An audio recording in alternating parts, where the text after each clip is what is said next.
Alors avant de créer notre propre brush artistique, on va aller en tester une. Donc vous pouvez aller chercher un menu fenêtre forme. Donc la palette forme arrive avec le nuancier et les symboles, mais ce qui m'intéresse c'est la palette forme. Donc il y a déjà une brush artistique qui est là. On va l'utiliser. Alors ça s'utilise avec le pinceau. Donc vous pouvez faire un petit trait, vous voyez que c'est un trait de fusain, d'ailleurs c'est son nom sans doute, anthracite, non, c'est... Il y en a d'autres qui ressemblent à ça qui s'appellent fusain. Voilà. Elle est pas mal, parce que en fait, quelle que soit la longueur, elle marche bien celle-là. Le problème avec les brushes artistiques, c'est que parfois quand on fait des petits traits ou des traits grands, ça se voit vraiment qu'elle se déforme. Mais bon, c'est parce qu'elle est aussi fort fine d'origine. Nous, on va faire une brush en forme de branche d'arbre. Et vous allez voir qu'elle sera plus large. Et quand elle ne sera pas utilisée sur une longueur de trait qui est normale, on va dire, une longueur de trait trop courte ou trop longue, ça se verra. Ça se verra que ça se tasse ou ça s'étire. Ok, je vais ici faire un commande A, ça sélectionne tout, touche suppression sur le clavier, je supprime ça.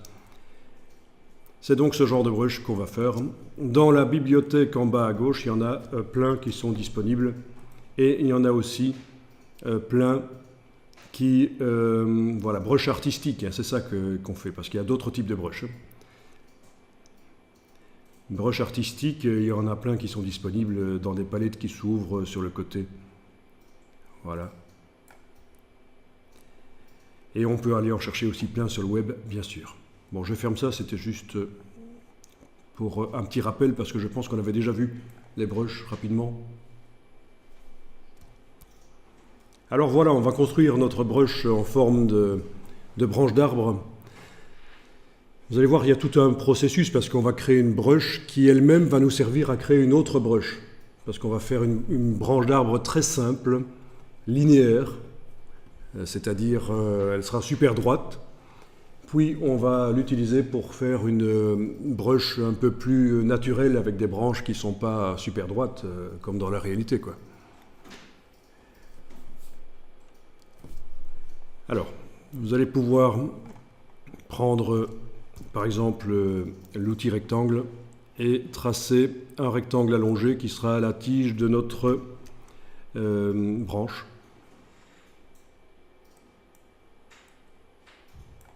Alors pour l'instant, le contour noir, je pense que c'est le cas chez vous, il est aussi sur le contour. Je vais le mettre sur le fond du rectangle en cliquant sur la double flèche. Voilà. Donc à la place d'être sur le contour, le noir, il va être sur le fond. En cliquant sur la double flèche, voilà. Ok.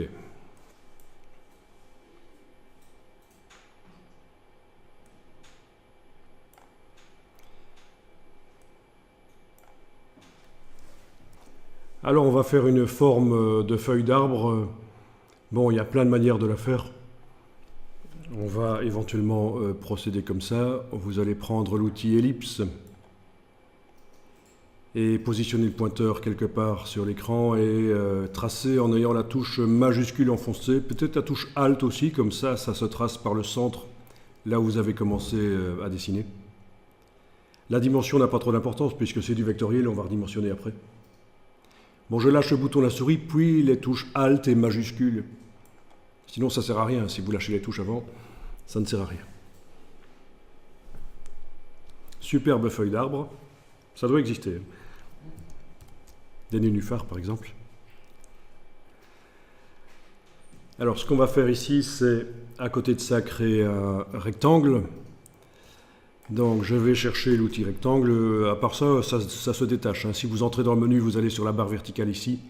Ça détache tous les outils qui étaient cachés.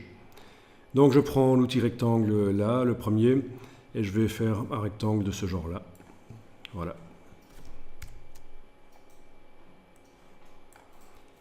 Donc vous voyez qu'il fait à peu près le tiers de la largeur, le tiers du diamètre du cercle.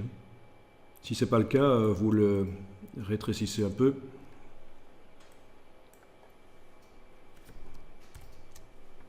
Alors mon idée, c'est d'aller positionner ce rectangle parfaitement au cercle et me servir du rectangle pour aller creuser le cercle et avoir une demi-feuille de chaque côté en fait. C'est une méthode parmi des dizaines pour faire ce qu'on veut faire.